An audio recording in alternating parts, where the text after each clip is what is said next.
Bumuto na ang NBA Board of Governors para gawing permanente ang implementasyon ng in-game flopping bilang penalty. Ibig sabihin, magiging bahagi na ito ng playing rules ng liga. Una nang inimplenta ito noong 2023 to 2024 NBA season para sa isang taon na trial.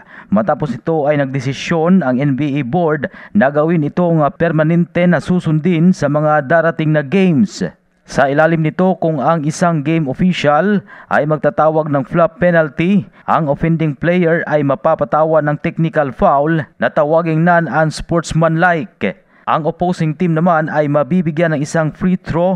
Sinumang player ang maaring magpasok sa naturang free throw. Gayunpaman, hindi naman tatanggalin ang isang player dahil lamang sa flopping violation kahit na umabot na ng 2 technical foul ang nakuha nito. Sa ilalim kasi ng rules ng NBA, ang sinumang manlalaro na makakuha ng 2 technical foul ay otomatikong ejected na mula sa laro. Ang bagong rule ay gagamitin na rin sa pagsisimula ng 2024 to 2025 season.